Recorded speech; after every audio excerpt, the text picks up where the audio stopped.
രാമൻ്റെ ഒരു ചോദ്യത്തോടു കൂടിയാണ് നമ്മൾ അവസാനിപ്പിച്ചത്.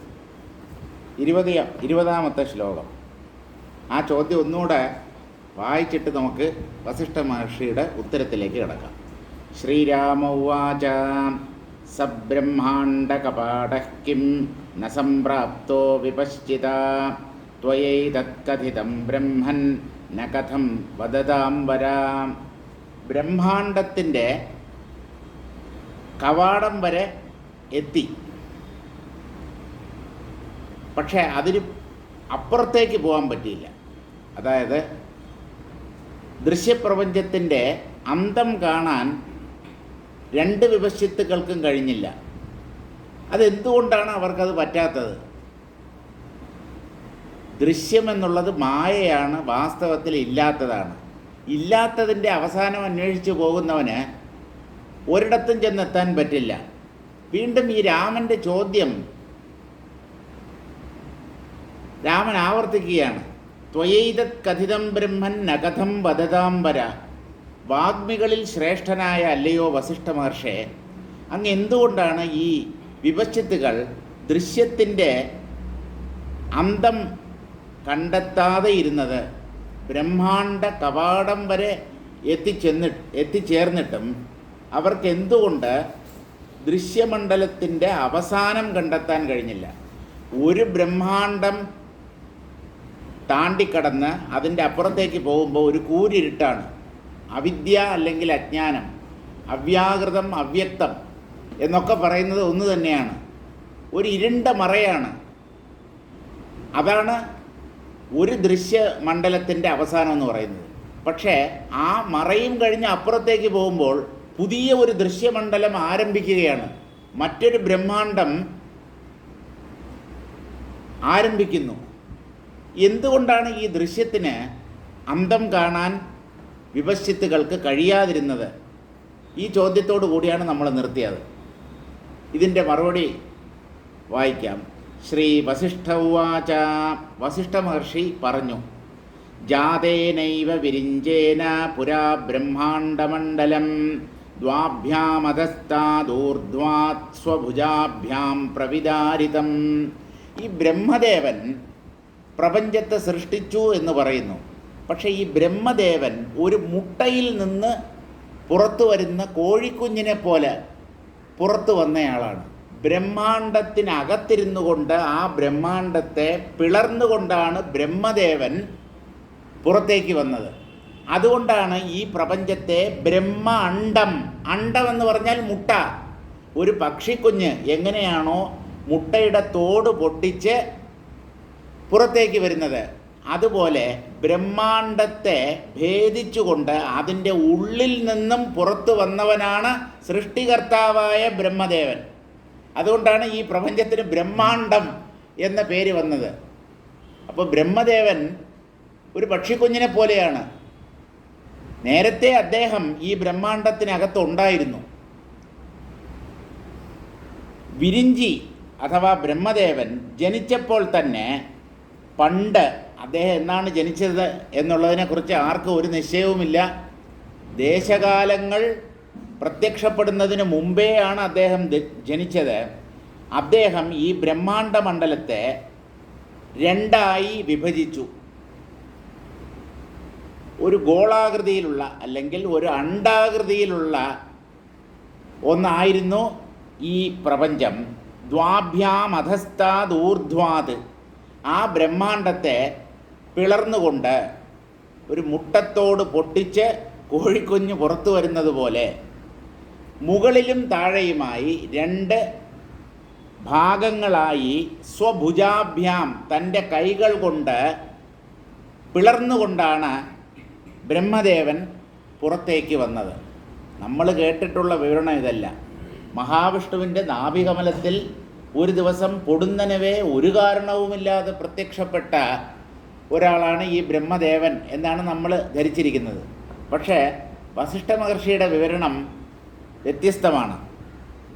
ഭാഗസ്തേനോർധ്വതസ്തസ്മാദതിദൂരതരം ഗതഃ അതോ ഭാഗോ ഗതോധസ്താദതിദൂ അതോ ഭാഗോ ഗതോധസ്താദതിദൂരതരാന്തരം. ഒന്നായിരുന്ന ബ്രഹ്മാണ്ടത്തെ തൻ്റെ രണ്ട് കൈകൾ കൊണ്ട് ഭേദിച്ചിട്ടാണ് ബ്രഹ്മദേവൻ പുറത്തു വന്നത്.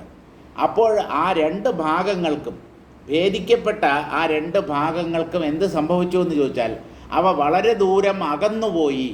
ഇപ്പോൾ ഇടയ്ക്ക് ഒരു വലിയ ശൂന്യത, ബ്രഹ്മാണ്ടത്തിൻ്റെ മുകൾ ഭാഗം, താഴെയുള്ള ഭാഗം, ഇങ്ങനെ രണ്ടായി അത് വിഭജിച്ചു.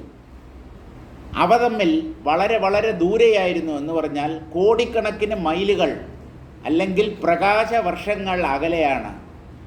ആ പോയിൻ്റ് വരെ നമ്മുടെ ശാസ്ത്രജ്ഞന്മാർക്ക് എത്താൻ പറ്റാത്തത് കൊണ്ടാണ് അവർ ഈ പ്രപഞ്ചത്തെ അനന്തം എന്ന് പറയുന്നത്. താരതമ്യേന അനന്തം എന്ന് മാത്രമേ അതിനർത്ഥമുള്ളൂ. ഒരു 10,000 കോടി കിലോമീറ്റർ എന്ന് പറഞ്ഞാൽ നമ്മെ സംബന്ധിച്ച് അത് ഭാവന പോലും ചെയ്യാൻ പറ്റില്ല. അതിനെയാണ് അനന്തം എന്നതുകൊണ്ട് ആധുനിക ശാസ്ത്രജ്ഞന്മാർ ഉദ്ദേശിക്കുന്നത്. പക്ഷേ ഈ ബ്രഹ്മാണ്ടം ഒരു അണ്ടത്തിൻ്റെ ആകൃതിയിലാണ്, മുട്ടയുടെ ആകൃതിയിലാണ്. അത് പൊട്ടിച്ചുകൊണ്ടാണ് അതിൻ്റെ ഉള്ളിൽ നിന്നും ബ്രഹ്മദേവൻ പുറത്തു വന്നത് എന്നാണ് വസിഷ്ഠ മഹർഷിയുടെ കണ്ടെത്തൽ. താവിവാശ്രിത്യ തിഷ്ഠന്തി ജലാദ്യാപരണാസ്തതഃ സയേവ ച തദാധാര ലംബന്തേ സംസ്ഥിതാസ്തയോഃ. വ്യാഖ്യാനം വായിക്കാൻ വിട്ടുപോയി, അതും കൂടെ വായിച്ചു പോവാം. ഉത്തരവിപശ്ചിതോ ബ്രഹ്മാണ്ഡ കവാട സന്ധ്യാകാശമാർഗേണ നിർഗമനം കഥം ബ്രഹ്മാണ്ഡഭംഗേ കാരണാനൂക്ത്യ സന്ധ്യാകാശസ്യൈവ അസംഭാവനാദിത്യാശയേന രാമശങ്കതെ. ഉത്തരവിപശ്ചിത്ത്, വടക്കോട്ട് പോയ ആ വിപശ്ചിത്ത് ബ്രഹ്മാണ്ഡ കവാടം വരെ എത്തി സന്ധ്യാകാശമാർഗേണ, ഈ രണ്ട് അർദ്ധഗോളങ്ങളും സംഗമിക്കുന്ന സ്ഥലത്തിലൂടെ അദ്ദേഹത്തിന് എന്തുകൊണ്ട് പുറത്തു കടക്കാൻ കഴിഞ്ഞില്ല? ബ്രഹ്മാണ്ടത്തെ ഭഞ്ജിച്ച് അതിനപ്പുറത്തേക്ക് പോകാൻ പറ്റിയില്ല. അതിനുള്ള കാരണം അങ്ങ് പറഞ്ഞില്ല. അങ്ങ് പറഞ്ഞതെന്താണ്? സന്ധ്യാകാശസ്യേവ അസംഭാവനാദിത്യാശയേന. സന്ധ്യാകാശം എന്ന് പറഞ്ഞാൽ സന്ധ്യാസമയത്തുള്ള ആകാശം എന്നല്ല, സന്ധിയിൽ ഉള്ള സ്പേസ്. ഈ രണ്ട് ഭാഗങ്ങളായി ബ്രഹ്മാണ്ടം ബ്രഹ്മദേവനാൽ വിഭജിക്കപ്പെടുമ്പോൾ അവയുടെ ഇടയ്ക്കുള്ള ഭാഗം, അതിനെ ഭഞ്ജിച്ച് അപ്പുറത്ത് പോകാൻ കഴിഞ്ഞില്ല. ആ ഇടയ്ക്കുള്ള ഒരു ശൂന്യാകാശത്തിലാണ് ഇയാൾ അനന്തമായ ലോകങ്ങളെ കണ്ടത്, ഈ രണ്ട് വിപശ്ചിത്തുകളും. അതിനും അപ്പുറത്തേക്ക് പോകാൻ കഴിഞ്ഞില്ല. ബ്രഹ്മാണ്ടത്തെ തന്നെ അതിക്രമിക്കാൻ കഴിഞ്ഞില്ല. അതിനെന്താണ് കാരണം എന്ന് അങ്ങ് പറഞ്ഞില്ല എന്ന് രാമൻ ശങ്കിക്കുന്നു. ബ്രഹ്മാണ്ഡ കപാടയേവ കിംന സംപ്രാപ്ത. ബ്രഹ്മാണ്ടത്തിൻ്റെ കവാടം വരെ അല്ലെങ്കിൽ അതിർത്തി വരെ പോലും അവർക്ക് ചെന്നെത്താൻ കഴിഞ്ഞില്ല. തഥാന തംഭിത്വാ യഥാസ ബഹിർഗതഃ ഏതത് ത്വയാ കഥം ന കഥിതം. ആ ബ്രഹ്മാണ്ടത്തെ ഭഞ്ജിച്ചുകൊണ്ട് ബ്രഹ്മാണ്ടത്തിന് പുറത്ത് അവർ പോയി എന്ന് അങ്ങ് എന്തുകൊണ്ട് പറഞ്ഞില്ല? ബ്രഹ്മാണ്ടത്തെ അതിക്രമിക്കാൻ കഴിഞ്ഞില്ല. ബ്രഹ്മാണ്ടത്തിൻ്റെ അപ്പുറത്താണ് അവിദ്യ അല്ലെങ്കിൽ അവ്യക്തം എന്നൊക്കെ പറഞ്ഞാലും ആ അവ്യക്തവും ഈ മായാമണ്ഡലത്തിൻ്റെ അകത്ത് തന്നെയാണ്. അതുകൊണ്ട് അയാൾ പൂർണ്ണമായും ബ്രഹ്മാണ്ടത്തെ ഈ രണ്ട് വിപശ്ചിത്തുകളും അതിക്രമിച്ചില്ല. എന്തുകൊണ്ടാണ് അവർ അതിക്രമിക്കാതിരുന്നത്? വസിഷ്ഠോ ബ്രഹ്മാണ്ഡ കപാടദ്വയ വിഭാഗേ കാരണം പ്രാഗ് പാഷാണാഖ്യാനെ ഉക്തമേവ സ്മാരയതി. ഇവിടെ വസിഷ്ഠ മഹർഷി ബ്രഹ്മാണ്ഡ കവാടം എങ്ങനെയാണ് തുറക്കപ്പെടുന്നത്, ആ വാതിൽ എങ്ങനെയാണ് തുറക്കുന്നത്, ഏതിലൂടെയാണ് ബ്രഹ്മാണ്ടത്തിൽ ലോകങ്ങളിലേക്ക് അല്ലെങ്കിൽ പ്രപഞ്ചത്തിലേക്ക് നാം കടക്കേണ്ടത്, ആ ബ്രഹ്മാണ്ഡ കവാടത്തെക്കുറിച്ചുള്ള വിവരണമൊക്കെ പാഷാണോപാഖ്യാനം എന്ന് പറഞ്ഞ് ഇതിനു മുമ്പ് നമ്മൾ വായിച്ചതാണ്. ആ പാഷാണോപാഖ്യാനത്തിൽ നേരത്തെ തന്നെ വസിഷ്ഠ മഹർഷി വിവരിച്ച കാര്യമാണ്. അതിനെ ഒന്നുകൂടെ ഇവിടെ ഓർമ്മിപ്പിക്കുന്നു, അത്രമാത്രം. അന്യത് അതിദൂരതരം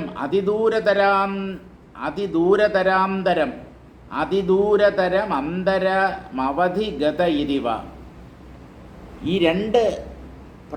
ഈ ബ്രഹ്മാണ്ടത്തിൻ്റെ രണ്ട് ഭാഗങ്ങളും വളരെ ദൂരം അകന്നുപോയി. ബ്രഹ്മദേവൻ ഈ ബ്രഹ്മാണ്ടത്തെ ഭേദിച്ചുകൊണ്ട് പുറത്ത് വന്നതുകൊണ്ടാണ് ഒന്നായിരുന്ന ഈ രണ്ട് ഭാഗവും പരസ്പരം അകന്നുപോയത്. അവ വളരെ ദൂരം അകന്നുപോയി.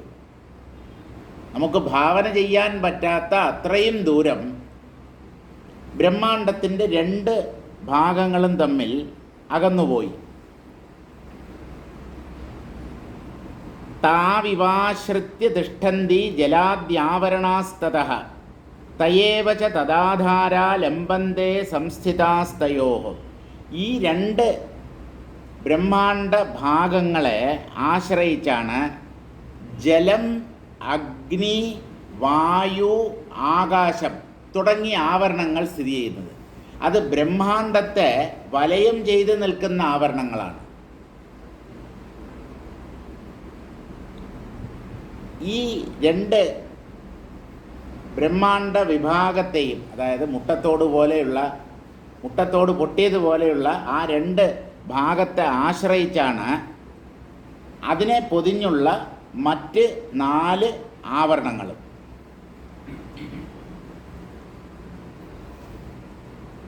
ജലാദ്യാവരണാസ്തൗ ഭാഗാവിവ വിഭക്താഃ താവേവാശ്രിത്യ തിഷ്ഠന്തി.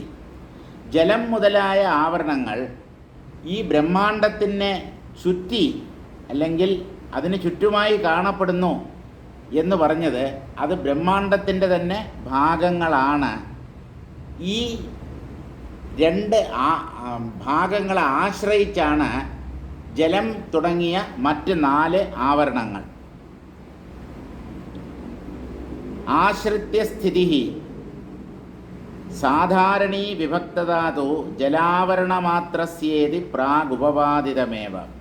അതിലാദ്യം പറയപ്പെടുന്നത് ഭൂമിയെ അല്ലെങ്കിൽ ഈ ബ്രഹ്മാണ്ടത്തെ, കട്ടിപിടിച്ച ഖരപദാർത്ഥങ്ങളുള്ള ബ്രഹ്മാണ്ടത്തെ ചുറ്റി ജലമയമായ ഒരു ആവരണമുണ്ട് എന്നാണ് പറയുന്നത്. അതിനെ ചുറ്റി അഗ്നി, വായു, ആകാശം തുടങ്ങിയ മറ്റു ഭൂതങ്ങളുടെയും ആവരണമുണ്ട്. അതിൽ ഈ ജലാവരണം മാത്രമാണ് ബ്രഹ്മാണ്ടത്തിൻ്റെ ആ പിളർന്ന 2 ഭാഗങ്ങളെ ആശ്രയിച്ചിരിക്കുന്നത്.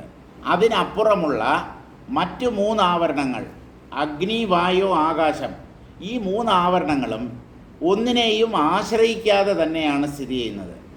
ജലം ഖരമയമായ അല്ലെങ്കിൽ ഭൂമിമയമായ ഭാഗത്തെ ആശ്രയിച്ച് നിൽക്കുന്നു.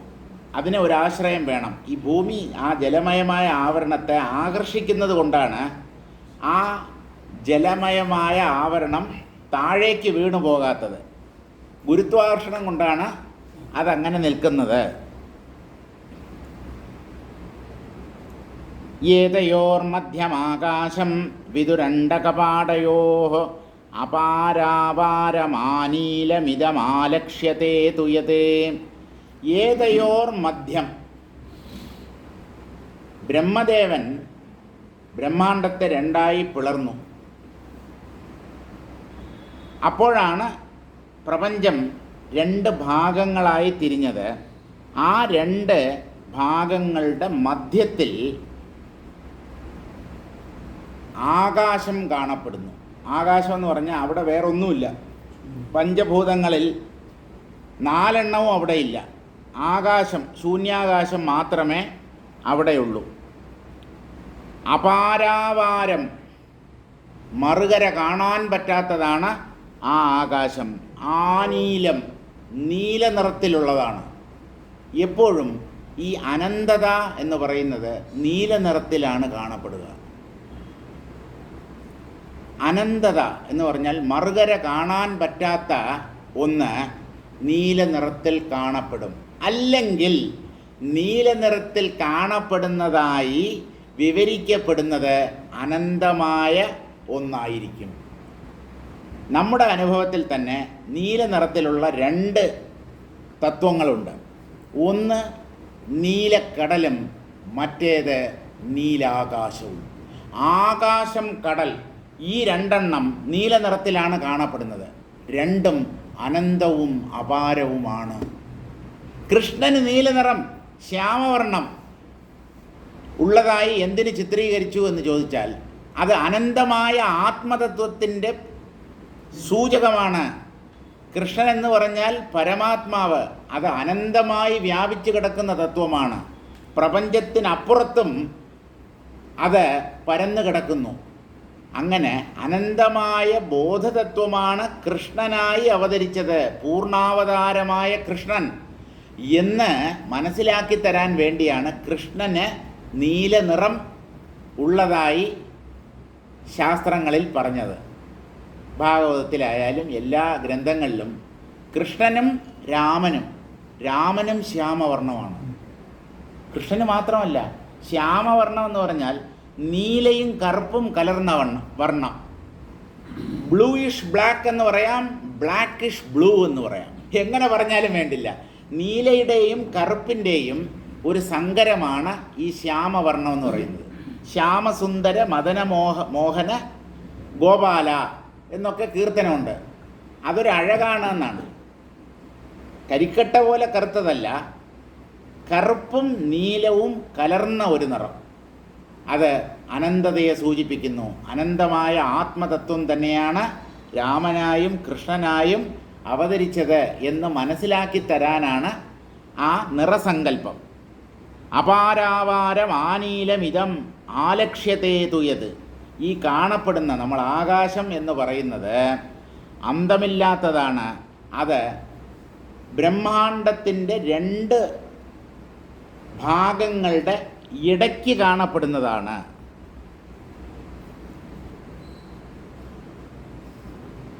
ജലാദ്യാവരണാസ്തത്ര നലഗന്ധിന സന്ധിച തദ്ധി നിർമ്മലമാശൂന്യമാലാനം ക്ലിപ്തക്ലിപ്തിഭിഹി. ഈ ജലം മുതലായ ആവരണങ്ങൾ ഈ ആകാശത്തിലല്ല എന്ന് പറഞ്ഞാൽ നമ്മുടെ അനുഭവമണ്ഡലത്തിലുള്ള ആകാശത്തെയാണ് വസിഷ്ഠ മഹർഷി ഇപ്പോൾ പറഞ്ഞത്. ഈ ഭൂമയമായ പൃഥ്വിമയമായ പ്രദേശത്തെ ചുറ്റി സ്ഥിതി ചെയ്യുന്നതാണ് ജലമയമായ ആകാശം. അതുകൊണ്ട് ഈ ജലമയമായ ആകാശം നമ്മൾ നീലനിറത്തിൽ കാണപ്പെടുന്ന ഈ ആകാശത്തിൻ്റെ ഉള്ളിലല്ല. ഉള്ളിലാണെങ്കിൽ കണ്ടുപിടിച്ചേനല്ലോ. അത് ഇതിനെയൊക്കെ അതിവർത്തിച്ച് നിൽക്കുന്നതാണ്. ജലാദ്യാവരണങ്ങൾ ഈ ആകാശത്തിലല്ല കാണപ്പെടുന്നത്. തദ്ധി നിർമ്മലം ആശൂന്യം ആലാനം ക്ലിപ്തക്ലിപ്തിഭിഹി. ക്ലിപ്തവും എന്ന് പറഞ്ഞാൽ പരിമിതങ്ങൾ എന്നർത്ഥം. ലിമിറ്റഡ് എന്ന് നമ്മൾ പറയത്തില്ലേ. കേരള സംസ്ഥാന സഹകരണ ബാങ്ക് ക്ലിപ്തം എന്ന് പറഞ്ഞാൽ it is A limited company. Banking കമ്പനിയാണ്, പക്ഷേ ലിമിറ്റഡ് ആണ്. അതായത് എല്ലാവരുടെ കയ്യിൽ നിന്നും പണം ഒരുപാട് ഷെയർ ഇഷ്യൂ ചെയ്ത് ഓഹരികൾ കൊടുത്ത് പബ്ലിക്കിൻ്റെ കയ്യിൽ നിന്നും ഒരു നിയന്ത്രണവുമില്ലാതെ പണം സ്വീകരിക്കാൻ പറ്റില്ല. അങ്ങനെയുള്ള കമ്പനികളെയാണ് ലിമിറ്റഡ് കമ്പനി എന്ന് പറയുന്നത്. കേരള സംസ്ഥാന സഹകരണ ബാങ്ക്, അതിൻ്റെ ഇപ്പോഴുള്ള പേര് കേരള ബാങ്ക് എന്നാണ്. കേരള ബാങ്ക് വലിയ കുഴപ്പമൊന്നുമില്ലാതെ പോകുന്നു എന്നാണ് അറിഞ്ഞത്. അതിൽ പണം നിക്ഷേപിച്ചവരുടെ വിശ്വാസം അവരെ രക്ഷിക്കട്ടെ, അത്രയൊക്കെ പറയാൻ പറ്റൂ. എല്ലാം മിസ്മാനേജ്മെൻ്റാണ്. മാനേജ്മെൻ്റ് എന്ന് പേരേ ഉള്ളൂ, കാണിക്കുന്നത് മുഴുവൻ മിസ്മാനേജ്മെൻ്റാണ്. എത്ര ബാങ്കുകൾ പൊട്ടി. കരുവന്നൂർ സഹകരണ ബാങ്ക്, പിന്നെ ഏതോ ഒരു കർഷകന്മാരുടെ, എല്ലാം ആ വടക്കുള്ളതാണ്, കാസർഗോഡ് കണ്ണൂർ ആ ഭാഗത്തുള്ളതാണ്. അപ്പോൾ ഇവിടെ തന്നെ BSNL എൻജിനീയേഴ്സ് കോഓപ്പറേറ്റീവ് സൊസൈറ്റി, ഒരുപാട് പേർക്ക് അതിൽ പൈസ പോയി. കാരണം അമിത പലിശ കിട്ടുമെന്ന് വിചാരിച്ച് 20 ലക്ഷവും 25 ലക്ഷവും ഒക്കെ കൊണ്ട് അവിടെ നിക്ഷേപിച്ചവരുണ്ട്. ഇവർ ബുദ്ധിമാന്മാരാണോ അല്ലെങ്കിൽ വിഡ്ഢികളോ? നമ്മൾ അവരെക്കുറിച്ച് ഒന്നും പറയുന്നില്ല. ഈ പണം നിക്ഷേപിച്ചവർക്ക് തന്നെ അറിയാം താൻ കാണിച്ചത് ബുദ്ധിയാണോ അല്ലെങ്കിൽ ബുദ്ധിമോശമാണോ എന്നുള്ളത്. പണത്തിലുള്ള ആർത്തി, സന്യാസിമാർക്ക് പോലും ഇപ്പോൾ പണത്തോട് അമിതമായ ആർത്തിയാണ്. ഇപ്പോൾ അല്ല, പണ്ട് മുതലേ അങ്ങനെ തന്നെയാണ്. പണം, ആശ്രമത്തിന് വേണ്ടി ലോകം മുഴുവൻ നടന്ന് പിരിക്കും. പിരിയന്മാരാണവർ, പിരിയന്മാർ. ജനങ്ങൾ സ്വമേധയാ എന്തെങ്കിലും സംഭാവന കൊടുക്കുന്നെങ്കിൽ അത് സ്വീകരിക്കുന്നതിന് തെറ്റില്ല. രസീത് കുറ്റിയുമായിട്ട് ഇറങ്ങുക. അങ്ങനെ പിരിക്കേണ്ട ഒരു ദുർഗതി ഈ ആശ്രമങ്ങൾക്ക് എങ്ങനെ വന്നു ചേർന്നു? ആശ്രമങ്ങളിൽ പല ചാരിറ്റബിൾ ആക്ടിവിറ്റീസും നടക്കുന്നുണ്ട്. സമൂഹത്തിൽ കഷ്ടപ്പെടുന്നവർക്ക് മരുന്ന് നൽകാനും നിർധനർക്ക് ധനസഹായം നൽകാനും ഒക്കെ ഈ പണം ആവശ്യമാണ്. എനിക്ക് മനസ്സിലാകാത്തത് ഒരൊറ്റ കാര്യമേ ഉള്ളൂ. ഈ ആശ്രമങ്ങൾ ജ്ഞാന കേന്ദ്രങ്ങളാണ്. അവരെന്തിനാണ് ഈ പണം പിരിച്ച് ലോകരെ നന്നാക്കാൻ ശ്രമിക്കുന്നത്? ഇവർ സൃഷ്ടിച്ചതാണോ ഈ ലോകം? ജഗദീശ്വരൻ്റെ സൃഷ്ടിയിലാണ് ദരിദ്രരും ദാരിദ്ര്യവും കഷ്ടപ്പാടും എല്ലാം ഉള്ളത്. അതിനെ മാറ്റാൻ ചില മനുഷ്യർ ശ്രമിക്കുന്നത് അവരുടെ അജ്ഞത കാരണമല്ലേ? മറ്റുള്ളവരെ സഹായിക്കണ്ടെന്ന് പറയുന്നില്ല. ഇതൊക്കെ ഈ പണം പലരുടെ കയ്യിൽ നിന്നും വാങ്ങി അതിന് അക്കൗണ്ട് വെച്ച് അത് ബാങ്കിലിട്ട് അതിൻ്റെ അക്കൗണ്ടൊക്കെ മെയിൻറ്റെയിൻ ചെയ്ത് അതിൽ നിന്ന് ചാരിറ്റി നടത്തുക, ഇതിൻ്റെ ആവശ്യമുണ്ടോ? നമ്മൾ ആരാണ് ഇവിടെ ഈ ലോകത്തെ നന്നാക്കാൻ? അപ്പോൾ ആശ്രമങ്ങൾ ജ്ഞാനവിദ്യ നൽകുന്ന കേന്ദ്രങ്ങളാകണം. അവർക്ക് പണവുമായി യാതൊരു തരത്തിലുള്ള ബന്ധവും ഉണ്ടാകരുത് എന്ന അഭിപ്രായക്കാരനാണ് ഞാൻ. എൻ്റെ അഭിപ്രായത്തോട് നിങ്ങൾക്ക് യോജിക്കാം, യോജിക്കാതിരിക്കാം, അത് നിങ്ങളുടെ ഇഷ്ടം, അതിനുള്ള സ്വാതന്ത്ര്യം നിങ്ങൾക്കുണ്ട്. എൻ്റെ വ്യക്തിപരമായ അഭിപ്രായം ഇതാണ്: പണം പിരിച്ച് ധാർമ്മിക പ്രവർത്തനങ്ങൾ, ദാനധർമ്മങ്ങൾ, ഇതൊക്കെ ആശ്രമങ്ങൾ ചെയ്യേണ്ട കാര്യമില്ല. അതിന് ചാരിറ്റബിൾ ഓർഗനൈസേഷൻസ് ഉണ്ട്, എത്രയോ ട്രസ്റ്റുകളുണ്ട്. എല്ലാ മതക്കാരും ട്രസ്റ്റ് ഉണ്ടാക്കിയിട്ടുണ്ട്. ഹിന്ദുക്കളായാലും ക്രിസ്ത്യാനികളായാലും മുസ്ലിങ്ങളായാലും എല്ലാവരും ട്രസ്റ്റ് ഫോം ചെയ്ത് ലോകർക്ക് സഹായം ചെയ്യുന്ന കൂട്ടരാണ്. ആശ്രമങ്ങൾ ആ കാര്യത്തിൽ എന്തിന് ഇടപെടുന്നു? ഇതാണ് ഞാൻ ചോദിക്കുന്നത്. അവർ ജ്ഞാനത്തെ ഈ ലോകർക്ക് നൽകുക എന്നതൊഴികെ മറ്റ് കൃത്യങ്ങളിൽ അവർ ഏർപ്പെടേണ്ട കാര്യമില്ല. അപ്പം അവരെ കുറ്റം പറയുകയല്ല, അവരെ വിമർശിക്കുകയുമല്ല. എൻ്റെ വ്യക്തിപരമായ ഒരു അഭിപ്രായം പറഞ്ഞു, അത്രമാത്രം.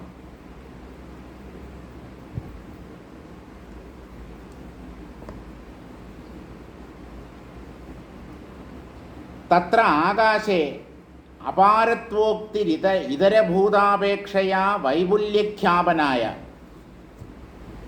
ഈ ആകാശം അനന്തവും അപാരവുമാണ് എന്ന് പറഞ്ഞതിൻ്റെ ഉദ്ദേശ്യം, മറ്റ് ഭൂതങ്ങളെ അപേക്ഷിച്ച് ആകാശം എന്ന ഭൂതത്തിന് വൈപുല്യമുണ്ട്, വ്യാപ്തിയുണ്ട്.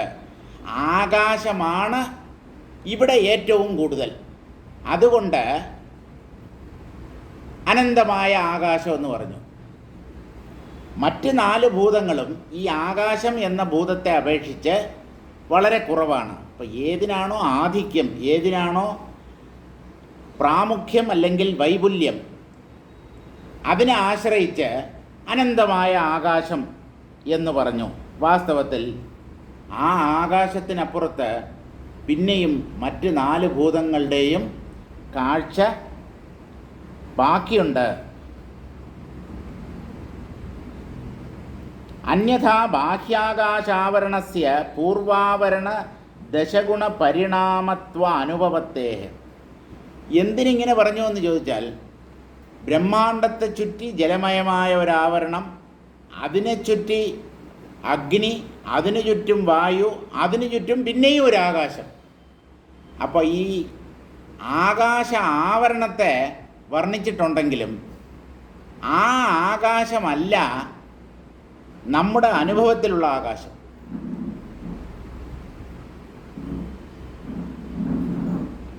ബാഹ്യാവരണങ്ങൾ, പ്രപഞ്ചത്തെ ചുറ്റിയുള്ള ബാഹ്യാവരണങ്ങൾ നമ്മൾ അനുഭവിച്ചു കൊണ്ടിരിക്കുന്ന ആകാശത്തിൽ നിന്നും വളരെ ദൂരെയാണ്.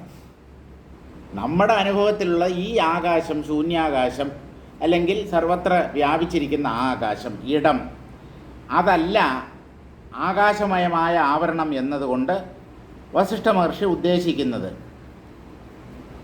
അന്യഥാ ബാഹ്യാകാശ ആവരണസ്യ പൂർവാവരണ ദശഗുണ പരിമാണത്വ അനുഭവത്തെ. ഈ ആവരണങ്ങളുടെ അളവെങ്ങനെയാണെന്ന് ചോദിച്ചാൽ, പൃഥ്വി, ഭൂമി എന്ന് പറഞ്ഞാൽ അവിടെ ഖരപദാർത്ഥമാണ്. ഖരപദാർത്ഥം നിറഞ്ഞ ബ്രഹ്മാണ്ടത്തെ ചുറ്റി ജലമയമായ ഒരാവരണം. അത് ഈ ഭൂമിയുടെ 10 ഇരട്ടി വ്യാപ്തിയുള്ളതാണ്. ആ ജലമയമായ ആവരണത്തിൻ്റെ 10 ഇരട്ടി വ്യാപ്തി അതിനെ ചുറ്റിയുള്ള അഗ്നിമയമായ ആവരണത്തിനുണ്ട്. അതിൻ്റെ 10 ഇരട്ടി വായുമയമായ ആവരണം, അതിൻ്റെ 10 ഇരട്ടി ആകാശത്തിൻ്റെ ആവരണം. ഇങ്ങനെയാണ്. അപ്പോൾ ഇതെല്ലാം കൂടെ എല്ലാം ഒന്നാണെന്ന് പറഞ്ഞാൽ അതവിടെ യോജിക്കുകയില്ല, പൊരുത്തപ്പെടുത്താൻ പറ്റില്ല. അതുകൊണ്ടാണ് ബ്രഹ്മാണ്ടത്തെ വലയം ചെയ്തിരിക്കുന്ന 5ാമത്തെ ആവരണമായ ആകാശാവരണം നമ്മൾ അനുഭവിക്കുന്ന ഈ ആകാശമല്ല എന്ന് വസിഷ്ഠ മഹർഷി പറയുന്നത്.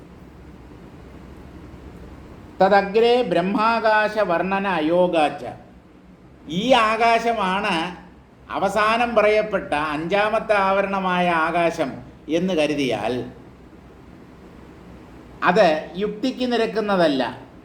ബ്രഹ്മാകാശത്തെ വർണ്ണിച്ചതിൽ നിന്ന് ഈ ആകാശമല്ല ബ്രഹ്മാണ്ടത്തെ ചുറ്റിയുള്ള അവസാനത്തെ ആവരണമായ ആ ആകാശാവരണം. ആലാനം ഇതരഭൂതാനാം ആധാര. മറ്റു ഭൂതങ്ങൾക്ക് ആധാരമായി വർത്തിക്കുന്ന ആകാശമാണ് നമ്മുടെ അനുഭവമണ്ഡലത്തിലുള്ളത്. നമ്മുടെ അനുഭവമണ്ഡലത്തിലുള്ള ഈ സ്ഥലം, ആകാശം, സ്പേസ് എന്ന് പറയുന്നത് മറ്റ് 4 ഭൂതങ്ങളെയും തന്നിൽ ഉൾക്കൊള്ളുന്നതാണ്.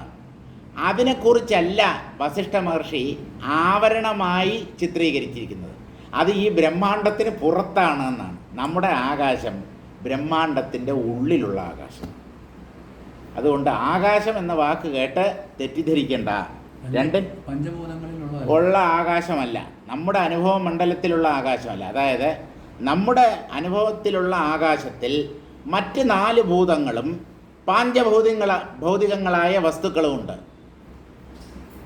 ആകാശമയമായ ആവരണം ഒന്നുണ്ട് എന്ന് പറയുമ്പോൾ അവിടെ മറ്റു ഭൂതങ്ങളിൽ ഒന്നുമില്ല, അവിടെ കേവലം ആകാശം മാത്രമേ ഉള്ളൂ.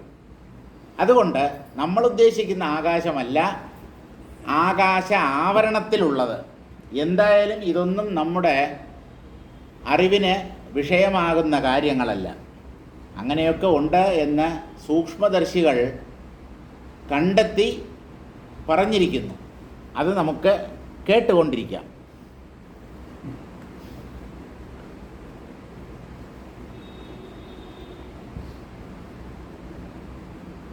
ആലാനം ഇതരഭൂതാനാം ആധാര യാവത് പ്രളയം കൽപ്പകാല കൽപ്പനൈഹി.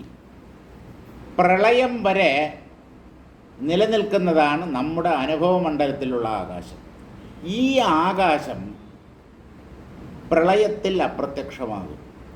പ്രളയം എന്ന് പറഞ്ഞാൽ ഭൂമി മുഴുവൻ വെള്ളം കൊണ്ട് ആവരണം ചെയ്യപ്പെടുന്ന ഒരവസ്ഥ എന്നാണ് നമ്മൾ പറയുന്നത്. പ്രളയക്കെടുതി പത്രങ്ങളിൽ തലക്കെട്ട് വരാറില്ലേ? പ്രളയക്കെടുതി. എന്താണ് ഈ പ്രളയം? വെള്ളം വന്ന് നിറയുക, എല്ലാം വെള്ളത്തിനടിയിലാവുക. അതിനെയാണ് പ്രളയം എന്നതുകൊണ്ട് ഉദ്ദേശിക്കുന്നത്. പക്ഷേ അങ്ങനെയല്ല, അത് പ്രലയമാണ്. എല്ലാം പ്രകർഷേണ ലയിച്ചു പോകുന്ന അവസ്ഥ. പഞ്ചഭൂതങ്ങളുടെയും അനുഭവം ഇല്ലാതാവുന്ന അവസ്ഥ. അങ്ങനെ ഒരെണ്ണം ഒരവസ്ഥ ഈ പ്രപഞ്ചത്തിനുണ്ട്. അതിൻ്റെ ഒരു ചെറിയ രൂപമാണ് നമ്മൾ ഉറക്കത്തിൽ അനുഭവിക്കുന്നത്, ഗാഠനിദ്രയിൽ അനുഭവിക്കുന്നത്. എന്തെങ്കിലും ഉണ്ടോ? എല്ലാം ലയിച്ചു പോയി, ഒന്നും അറിഞ്ഞില്ല, സ്വയം മറന്നു, ഞാനുണ്ടെന്ന് പോലും അറിഞ്ഞില്ല. എല്ലാം അപ്രത്യക്ഷമായി ഒരു ലയാവസ്ഥയാണ് ഓരോ ജീവനും ഗാഠനിദ്രയിൽ അനുഭവിക്കുന്നത്. അപ്പോൾ ഈ ആകാശമാണ് പ്രളയത്തിൽ ലയിച്ചു പോകുന്നത്. ബ്രഹ്മാണ്ടത്തെ ചുറ്റിയുള്ള ആ അഞ്ചാമത്തെ ആവരണമായ ആകാശം അത് ലയിച്ചു പോകുന്നില്ല, അത് എന്നും നിലനിൽക്കുന്നതാണ്.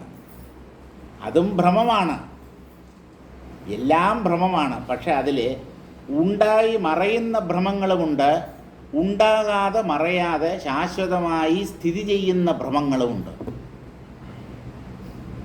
എല്ലാം ഭ്രമം തന്നെയാണ്. തേന മാർഗേണ യാതോസൗ വിപശ്ചിദൃക്ഷചക്രവത് അവിദ്യായാഃ പരീക്ഷാർത്ഥമാമോക്ഷമതിദീക്ഷിതഃ. ഈ മാർഗത്തിലൂടെയാണ് വിപശ്ചിത്ത് കടന്നുപോയത്. ഋക്ഷചക്രം, ഋക്ഷം എന്ന് പറഞ്ഞാൽ നക്ഷത്രം, നക്ഷത്രമണ്ഡലം അവിടുന്നും കടന്ന് ഈ ആകാശത്തിലൂടെയാണ് വിപശ്ചിത്ത് സഞ്ചരിച്ചത്. എന്തിന്? അവിദ്യായാഃ പരീക്ഷാർത്ഥം, അവിദ്യയെ പരീക്ഷിക്കാൻ, അവിദ്യയുടെ അന്തം കണ്ടുപിടിക്കാൻ വേണ്ടി. അവിദ്യയാണ് പ്രപഞ്ചമായി കാണപ്പെടുന്നത് എന്നുള്ള സത്യം വിപശ്ചിത്തിന് അറിയില്ലായിരുന്നു.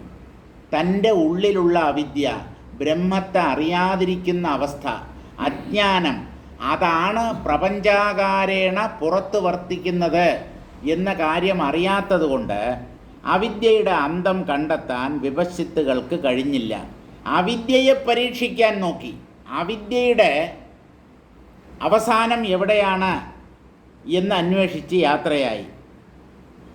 ആമോക്ഷം അതിദീക്ഷിത, മോക്ഷം ലഭിക്കുന്നവരെ ഈ അവിദ്യയുടെ അവസാനം കണ്ടെത്തണം എന്ന ഒരു ദീക്ഷ സ്വീകരിച്ചു.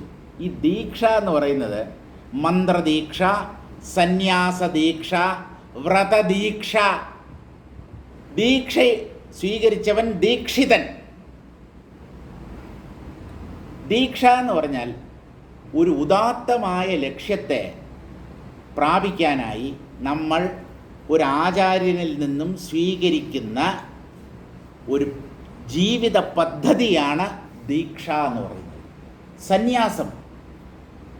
സന്യാസം എന്ന് പറയാതെ അദ്ദേഹം ദീക്ഷ സ്വീകരിച്ചു എന്ന് പറഞ്ഞാൽ ഗുരുവിൽ നിന്ന് യഥാവിധി മന്ത്രോപദേശമൊക്കെ സ്വീകരിച്ച് വിരജാഹോമമൊക്കെ നടത്തി ശിഖയും യജ്ഞോപവീതം അല്ലെങ്കിൽ പൂണൂൽ ഇതൊക്കെ ആ അഗ്നിയിൽ ഹോമിച്ച് ഇനി ഞാൻ ജാതി ചിന്തകളിൽ നിന്നെല്ലാം മുക്തനാണ്, ബ്രാഹ്മണൻ, ക്ഷത്രിയൻ, വൈശ്യൻ, ശൂദ്രൻ ഈ ഭേദങ്ങളൊന്നുമില്ലാതെ ആത്മാവിനെ കണ്ടെത്തുക എന്നുള്ള ഒരൊറ്റ ലക്ഷ്യത്തോടു കൂടി ഞാൻ എൻ്റെ ശിഷ്ടജീവിതം നയിക്കും എന്ന ഒരു തീരുമാനത്തോടു കൂടി ആണ് ഒരാൾ സന്യാസം സ്വീകരിക്കുന്നത്. മന്ത്രദീക്ഷയുണ്ട്. മന്ത്രം സ്വീകരിക്കണമെങ്കിൽ ചില മുൻ യോഗ്യതകൾ വേണം. റോട്ടിൽ പോകുന്നവന് മന്ത്രം ഉപദേശിക്കാൻ പാടില്ല എന്നാണ്. വ്രതാനുഷ്ഠാനങ്ങളിലൂടെ മനസ്സിന് പവിത്രതയുണ്ടാക്കി തീർത്ത് ആ മന്ത്രം സ്വീകരിക്കാൻ അർഹത നേടി ഒരാൾ ഗുരുവിനെ സമീപിക്കുമ്പോഴാണ് അദ്ദേഹം മന്ത്രദീക്ഷ നൽകുന്നത്. അതുപോലെ തന്നെയാണ് സന്യാസദീക്ഷ, വ്രതദീക്ഷ എന്നൊക്കെ പറയുന്നത്. ഇവിടെ അവിദ്യയുടെ അന്തം കാണണം എന്ന ദീക്ഷയാണ് രണ്ട് വിപശ്ചിത്തുക്കൾ സ്വീകരിച്ചത്. ഒരാൾ മുക്തനായിപ്പോയി, 4 പേരും ദൃശ്യത്തിൻ്റെ അന്തം കാണണം എന്ന വിചാരത്തോടു കൂടിയാണ് പുറപ്പെട്ടത്. പക്ഷേ ഒരാൾ മാത്രം മുക്തനായിത്തീർന്നു. മറ്റു 3 പേരും ഇപ്പോഴും അവിദ്യാമണ്ഡലത്തിൽ തന്നെ തുടരുകയാണ്. അപ്പോൾ ഒരു ദീക്ഷയായിട്ട് ഇവർ അംഗീകരിച്ചു. അതുകൊണ്ടെന്താ, അവരുടെ യാത്ര ഒരിക്കലും ഒടുങ്ങുന്നില്ല. അനന്തമായ യാത്രയിലാണ് അവർ ഇപ്പോഴും. അവിദ്യായാഃ പരിതയീക്ഷാർത്ഥം അതിശയേന ദീക്ഷിതോ ഗൃഹീത ദീക്ഷൈവ. അവിദ്യയുടെ അവസാനം എവിടെയാണ് എന്നൊന്ന് കണ്ടുകളയാം എന്ന് തീരുമാനിച്ചുറച്ച് ആ ഒരു ദൃഢനിശ്ചയം, അതിനെയാണ് ദീക്ഷ എന്നതുകൊണ്ട് ഉദ്ദേശിക്കുന്നത്. എനിക്ക് ഇന്നത് നേടണം, അതിന് ഞാൻ എന്താണ് ചെയ്യേണ്ടത് ഗുരു? അതിനു വേണ്ടി ഞാൻ എന്തും ചെയ്യാൻ തയ്യാറാണ്.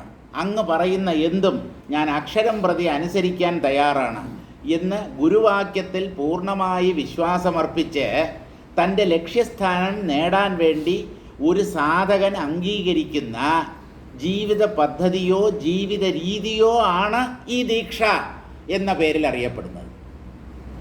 അപ്പോൾ അതിന് അത്ര എളുപ്പമല്ല.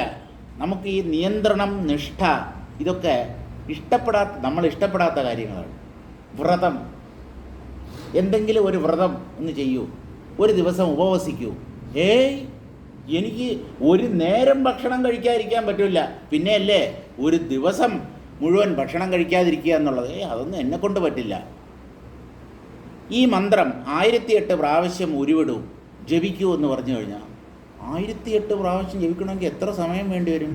ഒരു 2.5-3 മണിക്കൂർ വേണ്ടി വരും. 10 മിനിറ്റ് ചിലവഴിക്കാൻ എൻ്റെ പക്കലില്ല. ഞാൻ എങ്ങനെയാണ് ഈ 2.5-3 മണിക്കൂർ ജപത്തിന് വേണ്ടി വിനിയോഗിക്കുക? അതായത് നമുക്ക് അങ്ങനെയുള്ള കാര്യങ്ങളിൽ ശ്രദ്ധയില്ല, താല്പര്യമില്ല. അതൊക്കെ വേണം എന്ന് ആഗ്രഹിക്കുന്നവർ ഇങ്ങനെയുള്ള മുടന്തൻ സമാധാനങ്ങൾ പറയില്ല, മുടന്തൻ ന്യായങ്ങൾ അവർ പറയില്ല. അവർ ഗുരു പറയുന്നത് അതുപോലെ അനുസരിച്ച് ആ വഴിയിലൂടെ മുന്നോട്ട് പോകും.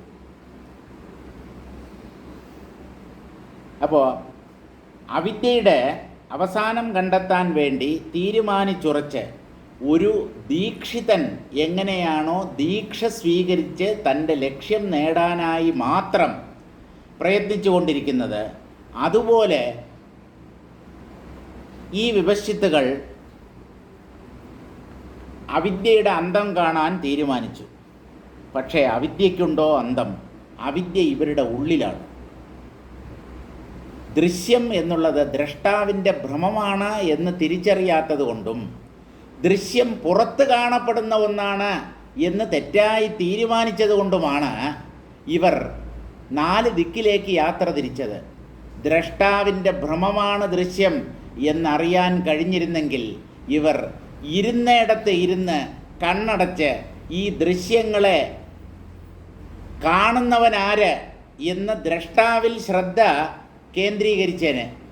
അങ്ങനെ ചെയ്തില്ല. ജഗത്ത് പുറത്താണ്, ലോകം, പ്രപഞ്ചം വെളിയിലാണ് എന്ന് വിചാരിച്ചത് കൊണ്ട് അവർ ഓരോരുത്തരും ഓരോ ദിക്കിലേക്ക് യാത്ര തിരിച്ചു. അവരുടെ യാത്ര ഒടുങ്ങുകയില്ല രാമ. ഒരിക്കലും അവർക്ക് ദൃശ്യമണ്ഡലത്തിൻ്റെ അന്തം കണ്ടെത്താൻ സാധ്യമല്ല. ബ്രഹ്മൈവാനന്ദരൂപേയമവിദ്യാ തന്മയീയതഃ അതോസ്തി സാ പരിജ്ഞാത പരിജ്ഞാതാന വിദ്യതേ. രാമ, ബ്രഹ്മമാണ് അവിദ്യയായി പ്രകാശിക്കുന്നത്.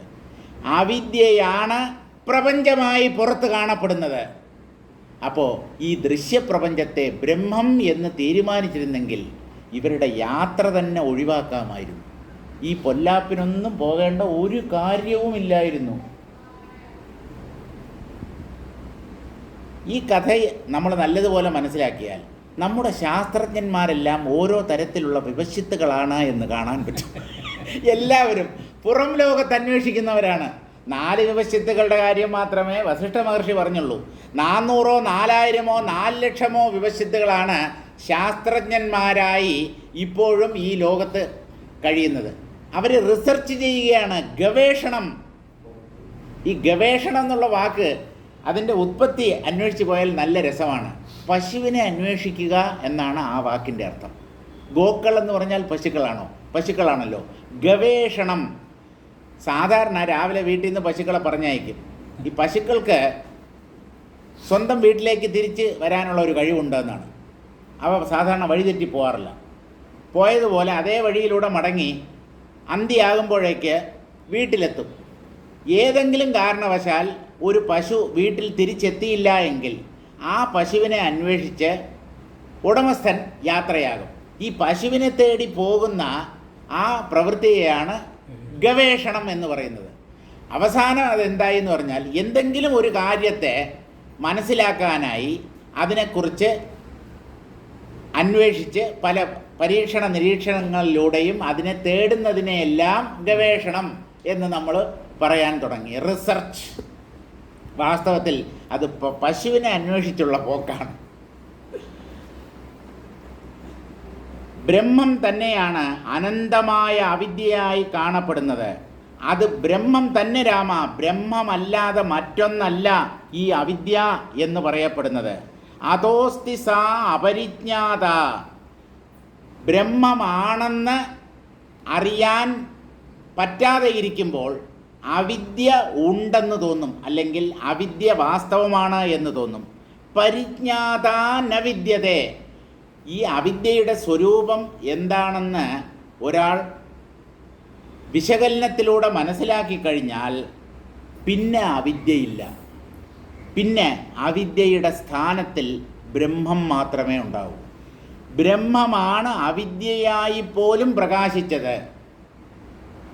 വിദ്യയായി പ്രകാശിക്കുന്നത് ബ്രഹ്മം തന്നെ. അറിവ്, ജ്ഞാനം അത് ബ്രഹ്മത്തിൻ്റെ സ്വരൂപമാണ്. പക്ഷേ അവിദ്യയായി പ്രകടമാകുന്നതും ഈ ജ്ഞാനസ്വരൂപനായ ആത്മാവ് തന്നെ. അറിഞ്ഞു കഴിഞ്ഞാൽ ഇല്ലാതാവുന്നതാണ് അവിദ്യ. അറിയപ്പെടാതെ ഇരിക്കുമ്പോൾ ഉള്ളതുപോലെയും അത് തോന്നും. തർഹി സ ദൃഢതര പുരുഷപ്രയത്ന അവിച്ഛേദാത് അവിദ്യാന്തം കുതോ ന ദദർശേതി. വളരെ കഠിനമായി പ്രയത്നിച്ചിട്ടും പുരുഷപ്രയത്നത്തെ നല്ലതുപോലെ വിനിയോഗിച്ചിട്ടും അവിദ്യയുടെ അന്തത്തെ അവർക്ക് എന്തുകൊണ്ട് കാണാൻ കഴിഞ്ഞില്ല എന്നാണ് രാമ നീ സംശയിക്കുന്നതെങ്കിൽ, ന ദദർശേതി ചേത് ത്വയാ അവസ്തുതഃ അനന്ത ബ്രഹ്മാത്മകത്വാദേവ ഇത്യാഹ.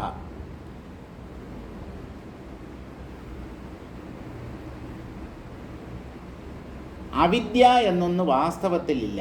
അത് അവസ്തുവാണ്, യഥാർത്ഥത്തിലുള്ള ഒന്നല്ല. അത് അനന്തമായ ആത്മതത്വം തന്നെയാണ്.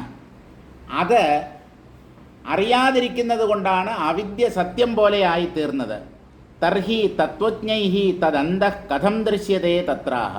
പക്ഷെ തത്വജ്ഞാനികൾ അവിദ്യയുടെ അന്തം കണ്ടെത്തിയിരിക്കുന്നു എന്ന് വേദാന്തവും ആചാര്യന്മാരുമൊക്കെ പറയുന്നുണ്ടല്ലോ. വിപശ്ചിത്തുക്കളും അവിദ്യയുടെ അന്തം കാണാനാണ് ശ്രമിച്ചത്. പക്ഷേ അവർക്ക് പലകാലം കഴിഞ്ഞിട്ടും അത് കണ്ടെത്താൻ കഴിഞ്ഞില്ല. പക്ഷെ തത്വദർശികൾ അവരും അവിദ്യയുടെ അന്തം കണ്ടെത്തി എന്ന് പറയുന്നു. അവരെങ്ങനെയാണ് കണ്ടെത്തിയത് മഹർഷേ? അവിദ്യയുടെ അവസാനം അവർ എങ്ങനെയാണ് കണ്ടെത്തിയത്?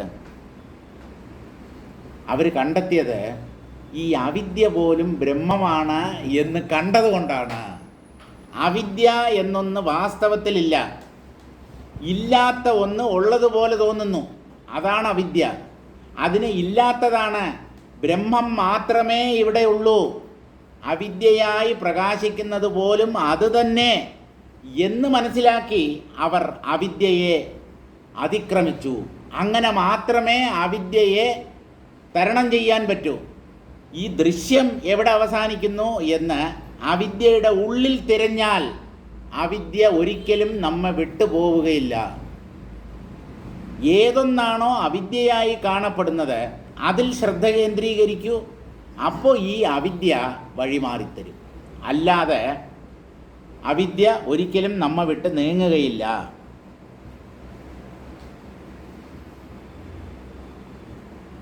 വിപശ്ചിത ഇതി പ്രാപ്യ ദൂരാദൂരം പരേംപരേ ജഗദ്രൂപേഷ്വവിദ്യായ ഭ്രമന്ത്യന്യേഷു കേഷുചിത്. വിപശ്ചിത്തുകൾ ഇങ്ങനെ പല ലോകങ്ങളും അനുഭവിച്ചു, വളരെ ദൂരം യാത്ര ചെയ്തു. അനന്തമായ ആകാശത്തിലാണ് അവർ യാത്ര ചെയ്തത്, ലോകങ്ങളിൽ നിന്ന് ലോകത്തിലേക്ക്. ജഗദ്രൂപേഷു അവിദ്യായ, ഈ ജഗത്തുകളായി കാണപ്പെടുന്നതെല്ലാം അവിദ്യ തന്നെ. അവിദ്യയുടെ ഉള്ളിലാണ് അവർ സഞ്ചരിച്ചത്. അവിദ്യ തന്നെയാണ് പ്രപഞ്ചമായി പുറത്ത് കാണപ്പെടുന്നത്. അപ്പോൾ അവർ അവിദ്യയുടെ ഉള്ളിൽ നിന്നുകൊണ്ട് അവിദ്യയുടെ അന്തം കാണാൻ ശ്രമിച്ചു. അതൊരിക്കലും സാധ്യമല്ല രാമ. ഇരുട്ടിൻ്റെ അകത്ത് നിന്നുകൊണ്ട് ഇരുട്ടിനെ പഠിക്കാൻ ശ്രമിച്ചാൽ അതൊരിക്കലും വിജയം കാണാൻ പോകുന്നില്ല. ഇരുട്ടിൻ്റെ ഉള്ളിലിരുന്നു കൊണ്ട് ഇരുട്ടിനെ എന്തന്വേഷിക്കാനാണ്? ഈ ഇരുട്ട് എവിടെ നിന്ന് വന്നു? എന്തുത്തരം കിട്ടും? ഒരു തിരിനാളം കത്തിച്ചു വയ്ക്കൂ, ഒരു ചെറിയ വിളക്ക് കൊണ്ടുവരൂ, ഈ ഇരുൾ മാറിത്തരും. അവിദ്യയുടെ ഉള്ളിൽ നിന്നുകൊണ്ട് അതിൻ്റെ സ്വഭാവത്തെ വിശകലനം ചെയ്താൽ ഒരെത്തും പിടിയും കിട്ടുകയില്ല. ഇത് തന്നെയാണ് മായയുടെയും സ്വഭാവം. മായയ്ക്കകത്ത് നിന്നുകൊണ്ട് എന്താണ് ഈ മായ, ഇതെവിടെ നിന്ന് വന്നു, എന്തിനു പൊന്തി, ഈ ചോദ്യങ്ങൾ ചോദിച്ചതുകൊണ്ട് ഒരു പ്രയോജനവുമില്ല.